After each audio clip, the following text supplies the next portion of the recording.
Hello दोस्तों आज के वीडियो में हम बात करेंगे जो अभी DFCCIL का फाइनल रिजल्ट आया है।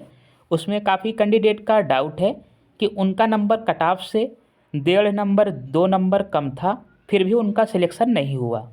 आखिर क्यों? आपको पता होगा कि जब आंसर किया आया था तब आयोग ने 2 क्वेश्चन का आंसर गलत माना था। उस पर सभी कैंडिडेट ने ऑब्जेक्शन किया था। तो ऑब्जेक्शन का नंबर्स तो बढ़ना चाहिए था, लेकिन बढ़ा नहीं। अगर बढ़ा होता तो जिनका 1 नंबर 2 नंबर कम है उनका हो जाता। ठीक है, इसके बारे में हम डिटेल से चर्चा करेंगे। आपसे रिक्वेस्ट है आप वीडियो पूरा देखिएगा। तो देखिए दोस्तों, यहाँ पे कैंडिडेट का क्या कहना है पहले कि मेरा 82 रहा मार्क्स था बट मेरा हो गया। इसका मतलब 2 नंबर ज़रूर बढ़े होंगे। ठीक है, इनका कहना है कि मेरा 82 था, इनका हो गया, मतलब कि 84 हो गया होगा और इनका सिलेक्शन हो गया होगा। ठीक है, मतलब कि जब आंसर किया था तब ये मिलाए थे, इनका 82 नंबर बन रहा था और इनका सिलेक्शन हो गया है। तो इनका मानना है कि मेरे 2 नंबर बढ़े होंगे, इस वजह से मेरा हो गया।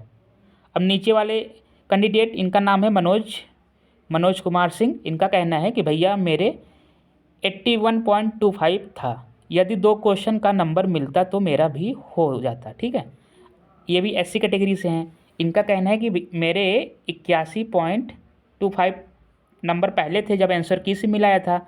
अगर 2 क्वेश्चन का नंबर मिलता 2 नंबर बढ़ जाता। ठीक है, उसके बाद 2 क्वेश्चन का 0.5 तो जो नेगेटिव वाला कटा होगा उसका भी जब जोड़ेंगे तो इनका नंबर ओवरऑल बन जाता 5 5 5 2 7 और यहाँ 3 और यहाँ 8। ठीक है, इनका नंबर बन जाता 83.75।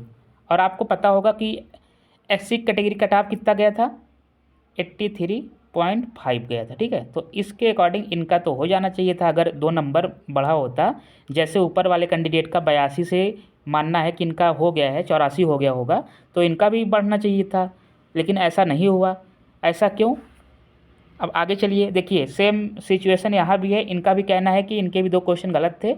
अगर इनका भी बढ़ता तो 81.5 पहले था, 2 क्वेश्चन का 2 नंबर प्लस जो 0.5 इनका बढ़ के 84 हो जाता, लेकिन इनका भी नहीं हुआ। आखिर ऐसा क्यों?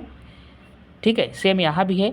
अब पहले आप देख लीजिए SC कैटेगरी कट ऑफ कितना गया था, 83.5 गया था। ठीक है, अब हम आपको समझाते हैं पूरा प्रोसेस क्या है।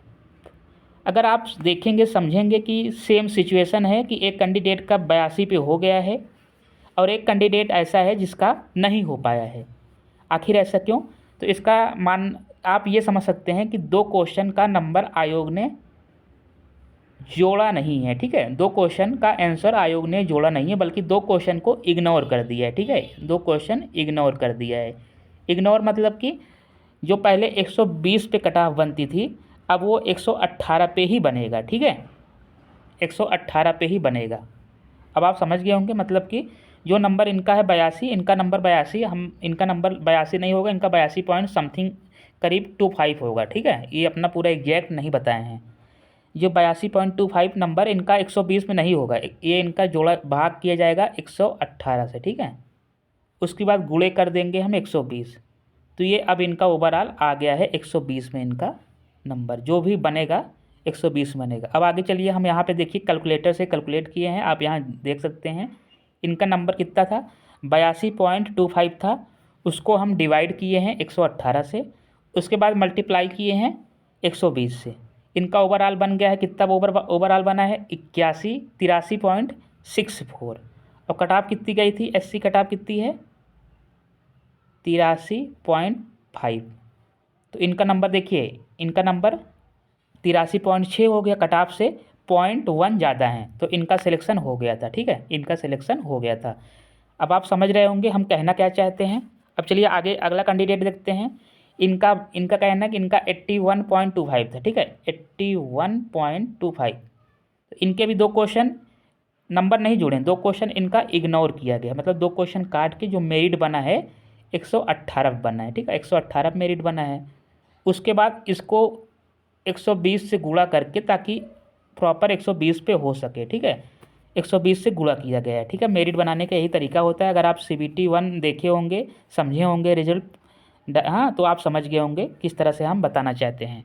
तो इनका देखिए कैलकुलेशन यहाँ किए हैं, इनका देखिए 81.25 था, डिवाइड किए हैं हमने 118 से, मल्टीप्लाई किए हैं 120 से, इनका ओवरऑल बन रहा 82.6 बन रहा है। और SC कट ऑफ कितनी गई थी? 83.5 गया था, ठीक है। और इनका नंबर कितना है? 82। इस वजह से इनका सिलेक्शन नहीं हो पाया है। आई होप आप समझ गए होंगे हम कहना क्या चाहते हैं, ठीक है।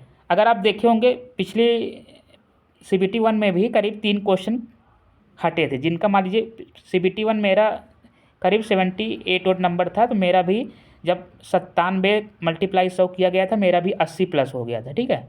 ये अपना बता रहे हैं, मेरा 78 ओट नंबर करीब था, 78 या 77 ऐसा कुछ था। तो उस टाइम आपको याद होगा 3 क्वेश्चन इग्नोर हुए थे, तो डिवाइड बाई 97 करेंगे और मल्टीप्लाई बाई 100 करेंगे, तो ऐसा हो गया था वहाँ पे, ठीक है। अब चलिए आगे चलते हैं। अब देखिए इनका भाई साहब का कहना है, इस आधार से मेरे 86.50 रहा मार्क था, अब बढ़ के कितना हुआ है पता नहीं, लेकिन नहीं हुआ है, ठीक है। OBC से हैं, आपको पता होगा OBC कटाव करीब 90 प्लस गया है, ठीक है, 90 पॉइंट समथिंग है। तो इनका 86.50 था। 2 क्वेश्चन इग्नोर इनका भी हुआ होगा, कितना हो गया है? 118 और मल्टीप्लाई 120 करेंगे। अब इसका कैलकुलेशन कितना आएगा, हम आगे यहाँ पे देखिए किए हैं। 86.50 डिवाइड बाई 118 मल्टीप्लाई 120, इनका ओवरऑल बन गया है 87। और आपको पता है कि OBC की कटाव कितनी गई है? OBC की कटाव गई है 90 पॉइंट समथिंग गया है, ठीक है। इस वजह से इनका भी नहीं हो पाया है। अब देखिए वही है इनका भाई, इनका डाउट यहाँ भी देखिए, इनका मैंने यहाँ पे सॉल्व कर दिया है। 81 पॉइंट था, 118 मल्टीप्लाई 120, इनका ओवरऑल 82 नंबर बन रहा है। और SC से हैं, SC कटाव जानते हैं आप, 83 पॉइंट गया है, 83.5 है, इस वजह से इनका नहीं हुआ है, ठीक है। तो ये था ओवरऑल, आप समझ गए होंगे। यदि अब भी आपका कोई भी कुछ भी डाउट है तो आप हमसे पूछ सकते हैं, ठीक है। देखिए यहाँ पे कैंडिडेट ने बढ़िया बता भी दिया था कमेंट में, मुझे लगता है DFCIL ने दोनों क्वेश्चन को इग्नोर किया है और परसेंटाइल में नंबर इंक्रीज किया है, इसलिए ज़्यादा नंबर नहीं बढ़े, ठीक है। तो यही इनका बात बिल्कुल सही है, आपने बिल्कुल भी सही कहा। अब इसके अलावा भी कोई डाउट है आप हमसे पूछ सकते हैं। बाकी काफ़ी कैंडिडेट कह रहे थे कि सर आपका क्या हुआ, तो देखिए मैंने भी DFCIL दिया था, मेरा भी हो गया है, ठीक है। बाकी अपने बारे में हम अगले वीडियो में बताएंगे कि मैं सिलेक्शन DFCIL में ज्वाइन करूँगा नहीं करूँगा, इसके बारे में हम अगले वीडियो में बात करेंगे। Thank you for watching.